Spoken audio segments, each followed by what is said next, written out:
시청자 여러분 안녕하십니까? 파워 인터뷰 진행을 맡은 김진주입니다. 지난 5월 30일 22대 국회가 개원했습니다. 파워 인터뷰에서는 22대 국회의원 당선인을 모시고 그들이 그리는 대한민국 그리고 지역의 이야기를 나눠볼까 하는데요. 오늘은 한 방송사의 얼굴에서 광진구의 얼굴로 데뷔전을 마친 국회의원 이정헌 의원을 만나봅니다.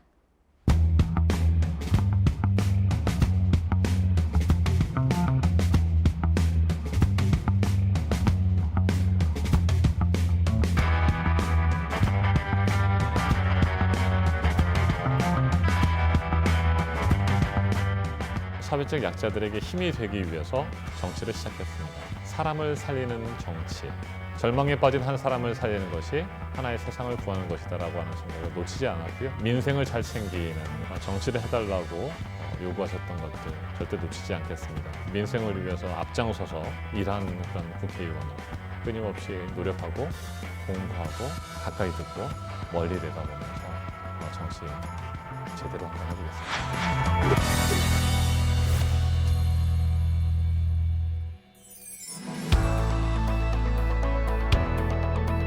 안녕하십니까? 네, 안녕하십니까. 이정헌입니다. 네, 반갑습니다. 오랜만에 뵙는 것 같아요. 선거 이후에 그렇죠. 바쁜 일정 소화하고 계신 걸로 알고 있는데 네. 22대 국회 초선 의원으로서 입성하신 소감 먼저 좀 여쭤볼게요. 네, 당선인으로서 해야 할 일들이 너무나 많았습니다. 지난 2년 동안의 윤석열 정권에서 일어난 여러 가지 일들에 대해서 우리가 시급하게 대응하지 않으면 안 되는 그런 일들이 많이 있었습니다. 해병대원 특검법 처리 문제도 그랬고요. 또 다양한 민생 현안들에 대해서 우리 당선인 신분으로서 생겨야 할 일들이 많았는데 벌써 이제 22대 국회가 개원했고, 네, 저희가 이제 국회의원 신분으로서 본격적으로 입법 활동 준비하고 있습니다. 정말 네. 쉴 새 없는 일정 소화하고 계신데 네. 잠시 선거 때로 돌아가서 네. 좀 얘기를 나눠보자면 예비 후보 등록부터 치열한 일정이 계속 이어졌단 치열했죠. 말이죠. 네. 8명, 9명 되는 예비 맞습니다. 후보에서도 네. 또 뽑히셔서 경선을 또 치르셨잖아요. 네. 굉장히 치열한 과정을 거쳐서 당선이 됐단 말이죠. 어떻게 해서 광진 국민들은 이정헌이라는 후보에게 표를 던졌다고 생각을 하세요? 네, 그 힘들고 치열한 경쟁이었는데 많은 분들께서 정말 광진에 새로운 인물이 필요하다, 좀 더 열정적으로 일할 수 있는 후보, 실제로 본인이 말한 것, 또 본인이 약속한 것들에 대해서 책임을 지고 일할 수 있는 후보가 누구이냐. 그런 국회의원을 뽑아야 되겠다는 생각을 한 것 같은데 제가 28년 동안 기자와 뉴스 앵커 도쿄 특파원으로 활동을 했고요. 그중에 20년 동안 매일같이 생방송 뉴스 앵커를 했어요. 네. 그렇게 오랫동안 뉴스를 할 수 있었던 것은 제가 하는 말과 제가 전하는 뉴스에 대해서 우리 시청자 여러분께서 국민께서 믿어주셨다는 것 같고요. 그래서 저에게 일할 수 있는 귀한 기회를 주셨다고 생각하고요. 네. 그렇기 때문에 지금 책임이 굉장히 막중합니다. 네. 말씀하신 대로 28년 동안 네. 기자로 활동하셨잖아요. 기자, 그렇습니다. 앵커로 활동을 하셨는데 이제는 국회의원이라는 네. 직함을 달게 됐단 말이죠. 좀 낯설지는 않으신가요? 아직 많이 낯섭니다.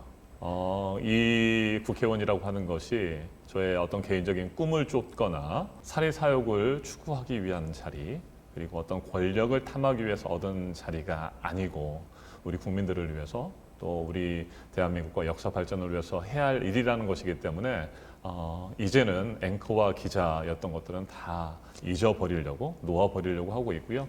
끊임없이 국회의원으로서 내가 지금 해야 할 일이 무엇일까, 그리고 2024년 그리고 앞으로 제가 펼쳐나갈 정치 인생에 있어서의 어떤 시대적 소명이 무엇일까, 이런 것들을 계속해서 생각하면서 고민하고 또 연구하고 준비하고 있습니다. 또 중장기 계획을 세워서 제 정치 인생에서 풀어가고 이루어야 할 것들이 좀 많아서 고민이 많고 생각도 많습니다. 그렇게 기자로서의 네. 경험치를 쌓으시고 정치의 첫 발을 디디신 네. 게 2022년에 그 이재명 맞습니다. 후보 대선 캠프 때 네. 인재 영입으로 해서 이제 그렇죠. 정치의 발을 디디신 네. 거잖아요. 이정헌 의원님 하면 그때 정치의 시작 때문인지 친명이라는 수식어가 네. 붙는데요. 이 친명이라는 수식어에 대해서는 어떻게 생각하시나요? 저는 이재명 후보님, 지금의 당 대표님께서 추구하시는 가치, 실현하고자 하는 대한민국의 미래, 이런 부분들에서 동감했고 네. 이재명 대표님과 더불어민주당이 잘 해나갈 것이라고는 확신을 가지고 민주당에 들어가서 함께 활동을 하게 됐던 것이고요. 친명이냐 비명이냐라고 하는 그 분류에 대해서 저는 바람직하지 않다고 생각합니다. 그건 현 윤석열 정권과 보수 언론이 만들어낸 악의적인 프레임이라고 생각합니다. 우리는 정치를 시작하기 위해서 한 정당에 가입하고 그 정당에서 활동합니다. 그리고 그 정당이 민주당이고 민주당의 당 대표가 이재명 대표님이신 거죠. 당연히 당 대표님이 지금 끌고 가는 민주당의 가치, 민주당의 계획에 공감하는 건데 네. 보통 언론은 저도 기자 생활을 했습니다만 기사를 가장 쓰기 편안한 것이 어떤 대결 구도를 만드는 거 아니겠습니까? 그러면서 그 갈등을 끊임없이 또 초점을 맞춰서 보도하는 것들이 사실은 관행처럼 이어져 왔고요.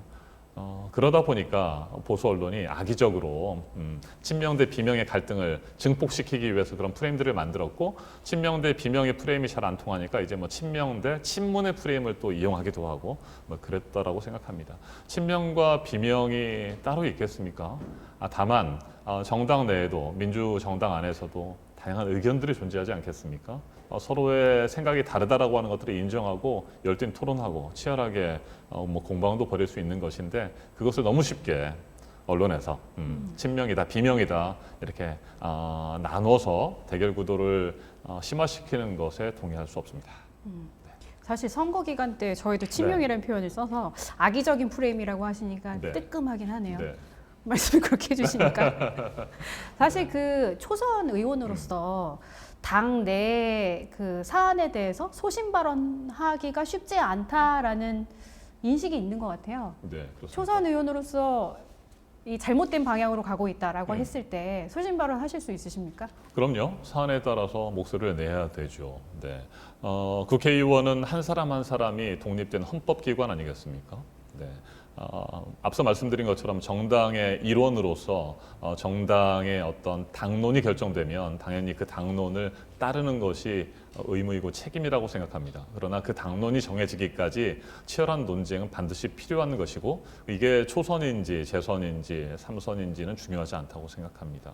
그런 정도의 소신과 철학을 가진 사람들이 정치를 시작하는 것이고 국회에 들어온 거 아니겠습니까? 네. 사안에 따라서 저와 의견이 다른 부분이 있다고 한다면 저는 당당하게 제 의견을 밝힐 것입니다.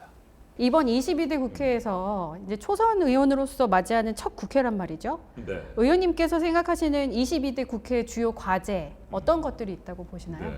저희 더불어민주당에서 22대 국회는 두 가지로 요약을 한다면 개혁국회 그리고 민생국회가 될 것입니다. 지난 총선에서도 많은 분들께서 그런 경제와 민생이 어려워진 부분에 대해서 힘들어 하셨고 그런 고통들을 경험하셨기 때문에 윤석열 정권 이대로는 놔둘 수 없다.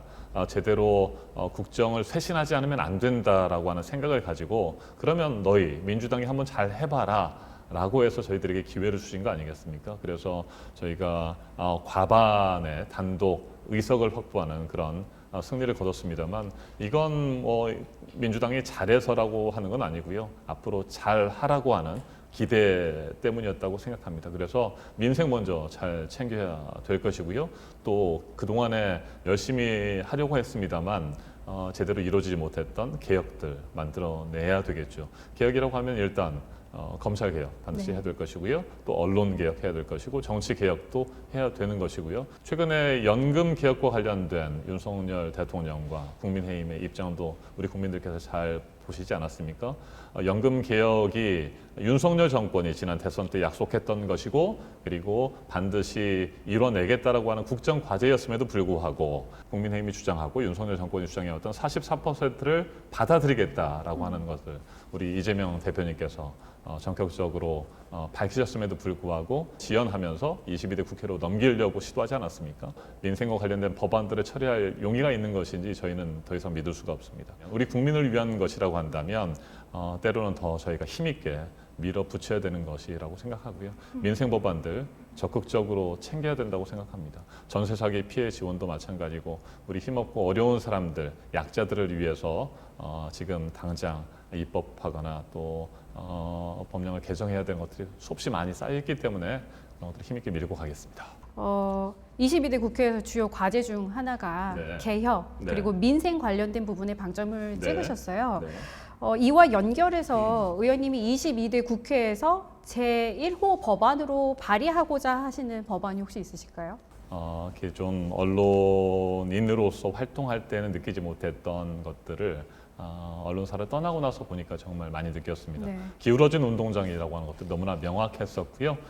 그래서 저는 1호 법안으로 내세웠던 것이 일단 언론의 자유를 신장시키고 언론의 신뢰도를 높이고 동시에 언론의 책임성을 강화하는 그런 법안을 만들려고 생각하고 있습니다. 특히 국경 없는 기자회에서 세계 언론 자유 지수라고 하는 것을 내놓았는데 그걸 보면 2024년 세계 언론 자유 지수에서 윤석열 정권 하에 한국은 62위로 추락했습니다. 1년 만에 15계단 정도 추락했고요.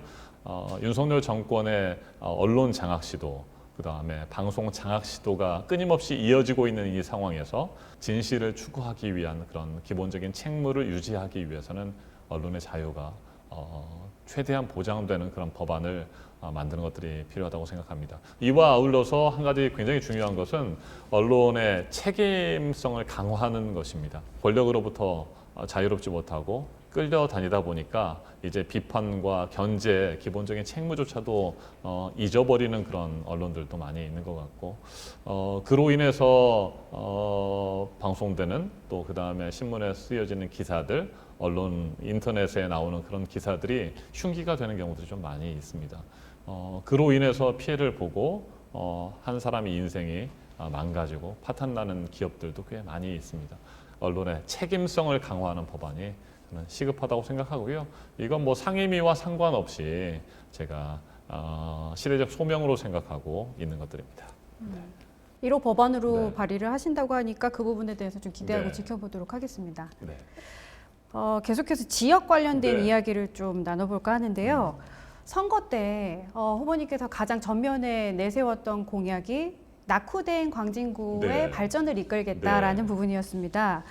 지금 광진 갑 지역을 봤을 때 광장동, 군자동은 좀 발전, 개발된 지역, 상대적으로 중곡동 같은 경우는 개발이 더딘 지역, 이렇게 광진갑 내에서도 지역 개발의 격차가 존재하고 있는 상황이거든요.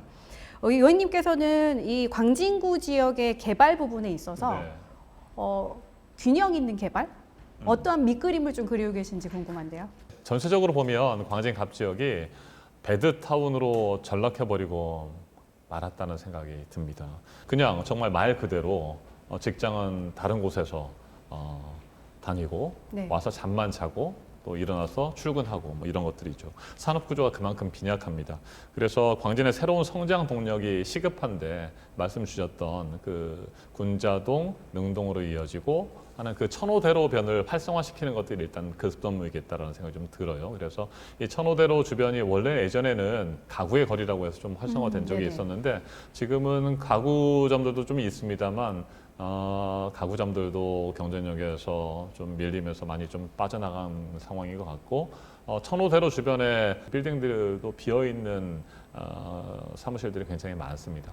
그래서 천호대로를 일단 활성화시키는 것이 필요하기 때문에 저는 성장 동력을 확보하는 것이기도 하고 그래서 이 천호대로 주변을 중심으로 해서 4차 산업 뭐 AI와 관련된 사업들 또 중견기업들, 강소기업들, 벤처기업들을 그쪽에서 유치해서 사람들이 모이고 좋은 일자리들이 만들어져서 광진을 떠나지 않고 광진에서도 좋은 일자리를 얻고 직장 생활하고 생산하고 또 상업 지역도 좀 더 넓혀져서 정주 여건도 좋아지고 이런 것들을 만들어야 되겠다는 생각을 하고 있고요.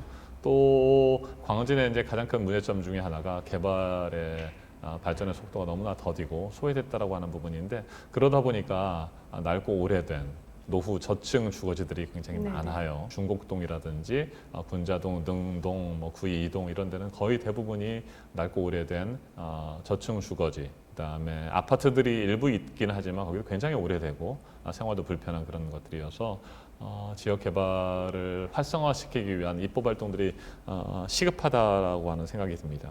그래서 국회의원으로서 국회 안에서 가능한 법률 재정, 개정 작업들을 해야 되는데 대표적인 것이 용적률의 최고 한도를 좀 높이는 그런 작업도 좀 필요한 것 같아요. 그래서 종상향 문제도 끊임없이 제기되고 있고 그래서 주거지역을 준주거지역으로 또 상당 부분의 부족한 상업지역을 늘리는 것들도 있는데 그런 종상향 문제, 그다음에 저층 주거지 문제, 그다음에 낮은 용적률의 문제를 해결하는 것들 이런 것들을 입법을 통해서 좀 하려고 합니다. 그동안에 선거 때도 그렇고 끊임없이 지역 정치인들이 이런 것들을 좀 내세우는데 정말 그 절차라든지 요건들이 복잡하고 또 요건도 상당히 엄격한 부분들이 있어서 제대로 진행이 되지 않고 있습니다. 그런 복잡한 절차 그리고 까다로운 요건 이런 것들을 좀 완화하기 위한 법률 재개정 작업들도 적극적으로 추진할 생각입니다.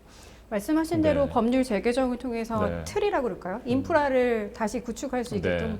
하는 부분에 대한 노력도 필요할 것이고 컨텐츠를 어떻게 채울 것이냐의 네. 부분도 필요할 맞습니다. 텐데 선거 공약으로 내거신 것들 여러 가지 네. 중에서 말씀하신 4차 산업 벤처기업 유치하는 부분도 네. 있었고요.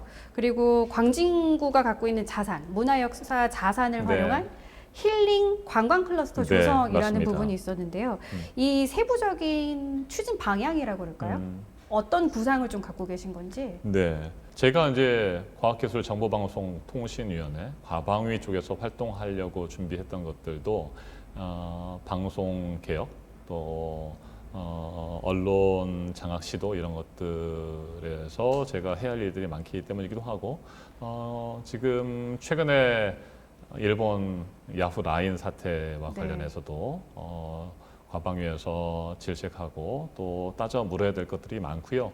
지금 세계 주요 선진국들이 앞다퉈서 마련하고 있고 또 지금 육성하고 있는 AI 관련 그런 기본법들을 만들어내는 작업들도 필요해서 그런 것들을 병행하면서 그런 법을 통해서 만들어지고 또 육성되어질 AI 관련이라든지 4차 산업 그런 기업들, 강소기업, 벤처기업들이 우리 지역 광진 갑 지역에서 둥지를 틀고 성장해 나갈 수 있도록 지원하는 그런 일들을 해 나갈 것이고요.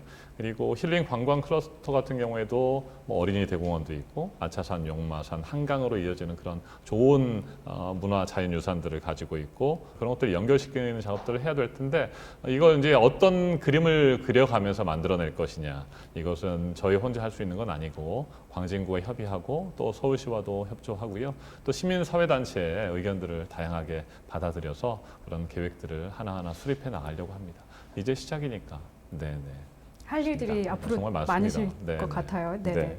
그 선거 기간 동안 당시 네. 이정원 후보를 네. 만나면서 느낀 부분은 그 할 수 있는 공약만 내건다라는 네. 부분이 굉장히 네. 강하게 와닿거든요. 맞습니다.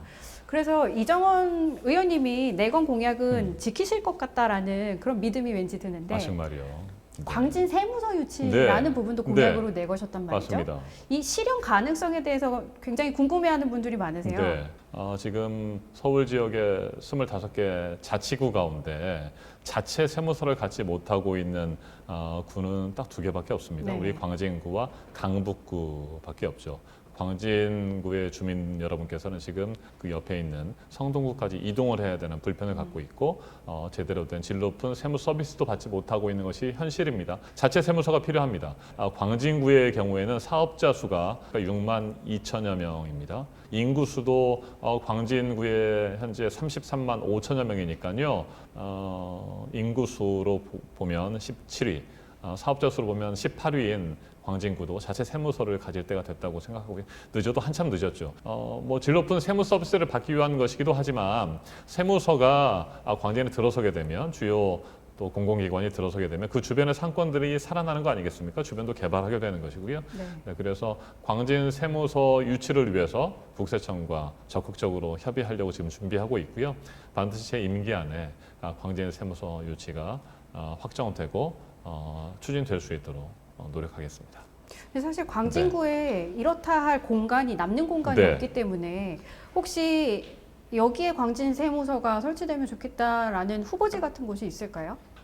몇 군데 부지들이 좀 있습니다. 근데 이 부지를 구체적으로 제가 어디에서 하는 것이 좋겠다라고 말씀드리는 것은 현재 적절하지 않은 것 같고요. 이건 가장 좋은 위치에서 그리고 광진 세무서가 들어섬으로 인해서 발생하게 될 여러 가지 경제적인 효과라든지 또 우리 주민들의 편의 이런 것들을 고려해서 만들어야 되는 것이고요.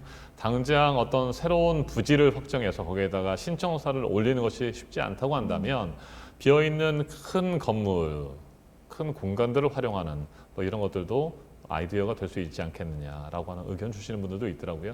예를 들자면 뭐 테크노마트 뭐 여기에도 굉장히 공실들이 많이 있고 그렇다고 한다면 일단 그쪽에 세무서를 유치하는 것은 어떠냐라고 하는 아이디어 차원에서 이건 뭐 제 생각은 아닌 거고요. 논의가 좀 필요하긴 네. 하겠죠. 그래서 네. 그런 논의들이 필요한 것이고 부지는 정말 실제로 광진에 사시는 우리 주민 여러분들, 사업자분들이 편리하게 이용할 수 있는 공간 그리고 그 광진 세무서가 들어섬으로 인해서 낙후되어 있던 지역들이 좀 더 활성화될 수 있고 경제적 파급 효과가 큰 곳이 있다고 한다면 그것으로 결정하는 것들이 필요하겠죠.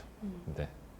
지금 여러 가지 공약 그리고 네. 공약의 실천 방안 구상하고 있는 네. 부분에 대해서 말씀해 주셨는데 네. 임기가 끝나는 시점인 4년 네. 뒤에 지역 주민분들한테 어떤 칭찬을 좀 듣고 싶으신가요? 제가 선거운동 기간에 이런 약속을 드렸습니다. 있어야 할 곳에 있겠습니다.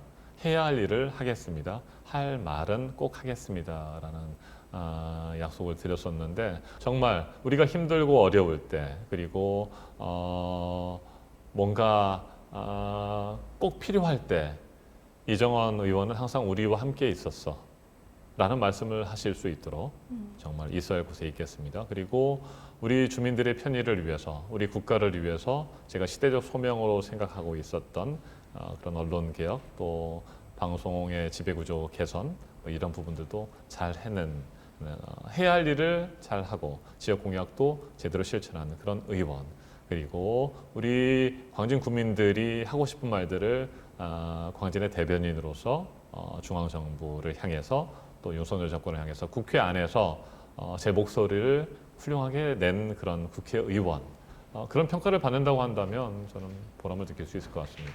열심히 하겠습니다. 마지막으로 네. 국회의원 이정헌이 갖고 있는 정치적 꿈에 대해서 여쭤봐도 될까요? 네, 사회적 약자들에게 힘이 되기 위해서 정치를 시작했습니다. 한마디로 표현하면 사람을 살리는 정치 하려고 합니다. 제가 기자 생활할 때도 항상 잊지 않으려고 놓치지 않으려고 했던 것이 사람을 살리는 기사, 사람을 살리는 방송, 사람을 살리는 신문을 만들어야겠다는 생각이었거든요. 절망에 빠진 한 사람을 살리는 것이 하나의 세상을 구하는 것이다라고 하는 생각을 놓치지 않았고요. 지금도 마찬가지입니다. 사람을 살리는 정치를 위해서 최선을 다했다라고 하는 평가를 받았으면 좋겠고요.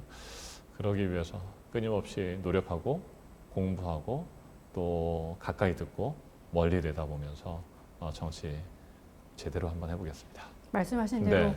가까이 듣고 멀리 내다보겠습니다. 네. 라는 말은 후보 시절부터 계속해서 하신 그렇죠. 말씀이었던 네. 것 같아요. 지금 정치적 꿈 말씀하신 대로 정말 사람을 살리는 정치 계속해서 해주시면서 우리 곁에 있어 주셨으면 좋겠습니다. 오늘 함께 감사합니다. 해주셔서 감사합니다. 고맙습니다. 열심히 하겠습니다. 네.